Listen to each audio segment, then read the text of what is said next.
hello' my YouTube family মই আজি আপোনালোকৰ লগত শ্বেয়াৰ কৰিবলৈ গৈ আছোঁ এছামিজ ষ্টাইলৰ পাৰ মাংসৰ ৰেচিপি যিহেতু মই থাকোঁ গুৱাহাটীত আৰু ঘৰ আহিছোঁ পাৰ মাংস নোখোৱাকেনো কেনেকৈ থাকোঁ আৰু আপোনালোকৰ লগতো এইটো ৰেচিপি মোৰ শ্বেয়াৰ কৰিবলৈ বিৰাট মন আছিলে আহকচোন মোৰ লগত আপোনালোকেও চাওক যে মই মাংসটোনো কেনেকৈ বনাইছোঁ এইটো কাৰণে আপোনালোকে আলু পিঁয়াজ জলকীয়া আদা নহৰু পেষ্ট বিলাহী আৰু লগতে মই ব্যৱহাৰ কৰিছোঁ অমিতা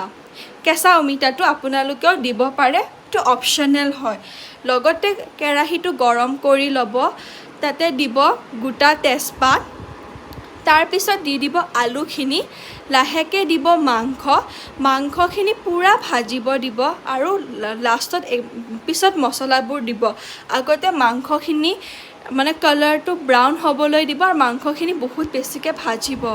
তাৰপিছত আপোনালোকে যেতিয়া দেখিব যে মাংস কালাৰটো অলপমান ব্ৰাউন হ'ব ধৰিছে তেতিয়া আপোনালোকে মছলাখিনি দিব এইখিনি মছলা মই আমাৰ সকলোৰে ঘৰত পোৱাই যায় হালধি নিমখ ধনিয়াৰ গুড়া জিৰা গুড়া লগতে মই দিছোঁ অলপমান গৰম মছলা আৰু মিট মছলাও আছে ধুনীয়াকৈ দি দিব লাষ্টত মানে গোটেইখিনি মছলা একেলগেই দিছোঁ মই আৰু মাংসখিনি পূৰা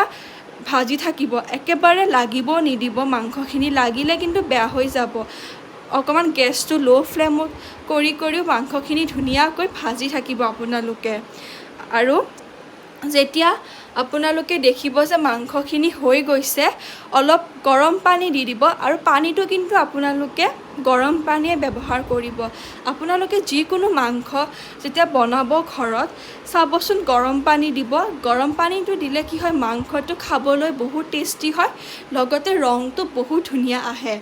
আৰু ময়ো এনেকৈ কি কৰোঁ অলপ পানী দিওঁ আকৌ মাংসখিনি ভাজোঁ অলপ পানী দিওঁ মাংসখিনি ভাজোঁ লাষ্টত কি কৰোঁ মানে যিমান মোক লাগে কোৱান্টিটিত আপোনালোককো যিমান লাগে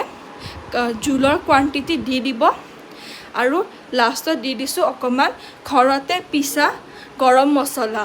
আৰু এনেকৈ আপোনালোকৰ পাৰ মাংসটো হৈ যাব ৰেডি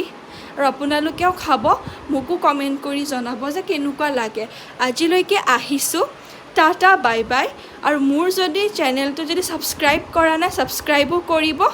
এণ্ড লাভ ইউ